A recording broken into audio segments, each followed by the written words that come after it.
Mr. OG Diaz, abay may idininay at may inamin patungkol kay Barbie Forteza. Ang lahat ng yan, but before that, if you haven't subscribed yet to my YouTube channel, please don't forget to like, share, and subscribe at hit mo na rin ang notification bell for more showbiz updates.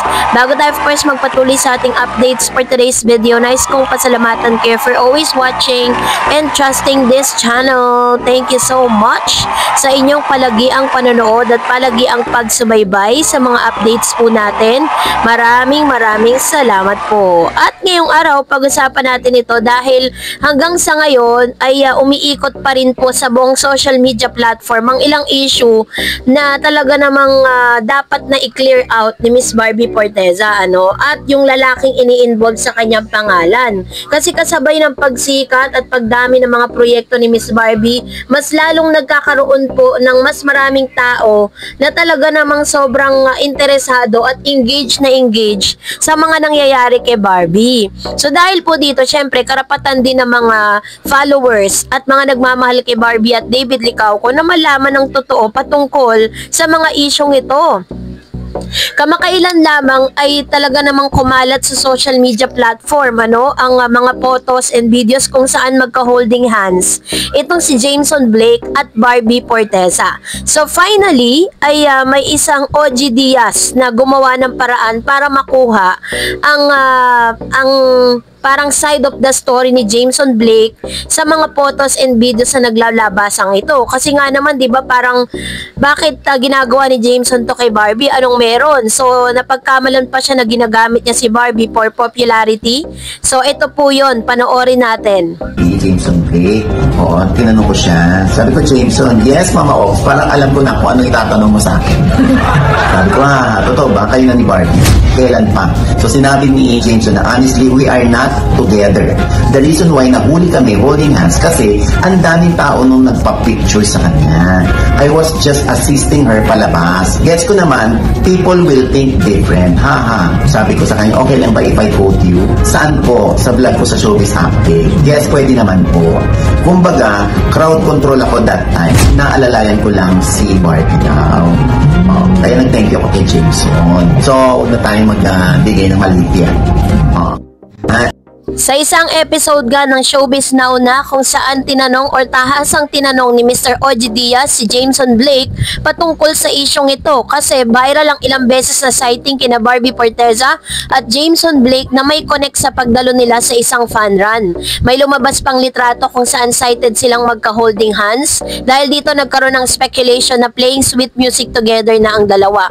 In other words, Gino-jowa level na raw ni Jameson sa puso ang kapuso star na si Miss Barbie Forteza. Sa kanya namang vlog, sinabi ni OG Diaz na nag-message siya kay Jameson to get the real score between the two. Ayon kay Jameson, they are not together ni Barbie, meaning walang romansang namamagitan sa kanila ni Barbie. Hinawakan lang daw niya ang kamay ni Barbie para alalayan ng dalaga. Marami raw kasing kafanayin ang nagpapapicture kay Barbie kaya siya ang nagsilbing crowd control.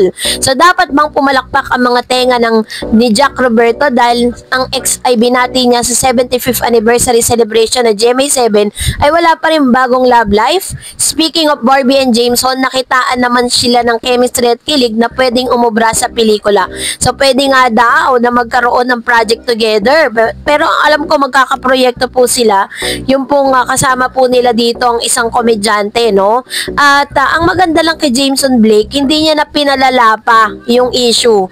No? Sinagot niya ng tahasan, sinagot niya ng buong katapatan kasi ayaw niya rin na magmukhang manggagamit kay Miss Barbie. Kasi alam naman natin kung gaano kasikat si Barbie ngayon.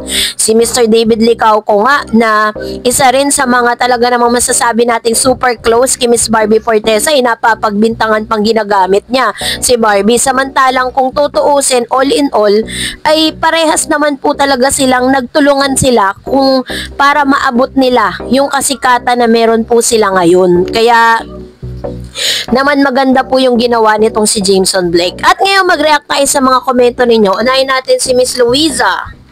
Sabi niya, Luisa de la Cruz, ipaglaban niyo Barda ang love team na real couple against toxic people around you haters bashers. Sabi ni Miss Trini.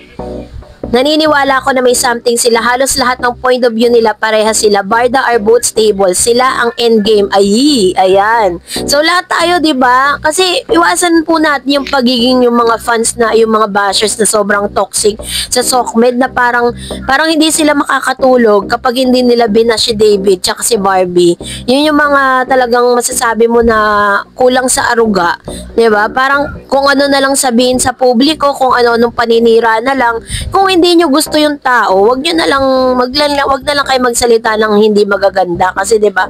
Tulad ng sinabi ko, hindi nyo naman sila kilala personally. Kaya nandito tayo para po maging good vibes lang, 'di ba? Sabi ni Mr. Anthony Habian.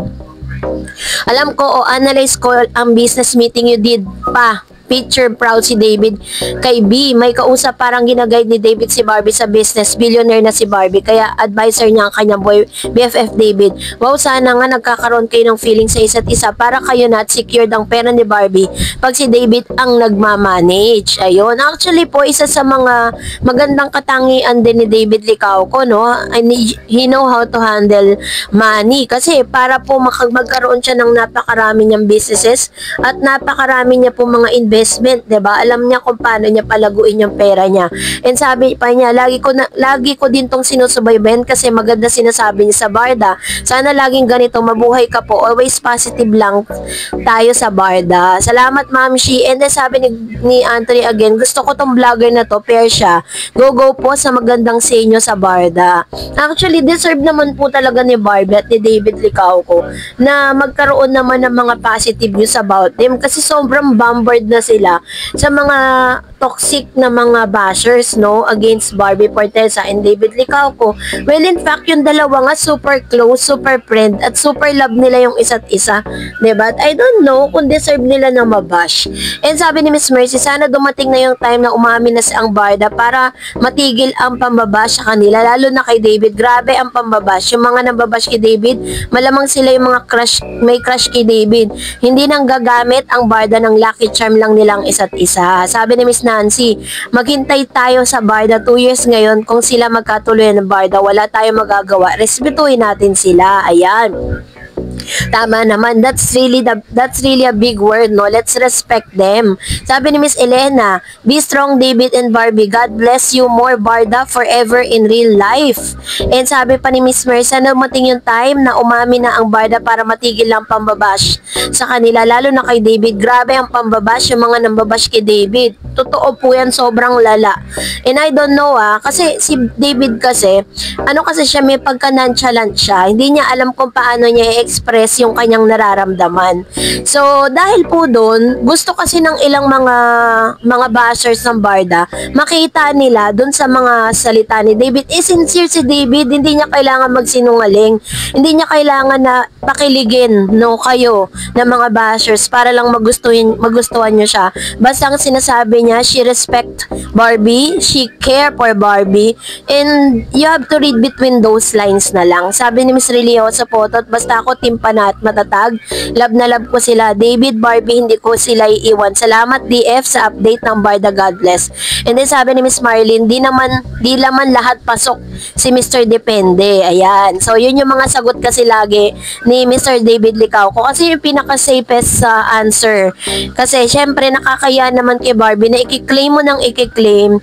Tapos sa ibang naman aspect, di naman ganun yung tingin ni Barbie, diba? So yun yung pinaka-safe na pwede niyang isagot. So that's it for today. For more videos and updates, please don't forget to like and subscribe, and please don't forget to follow my Facebook page, Dar Eds TV. God bless everyone.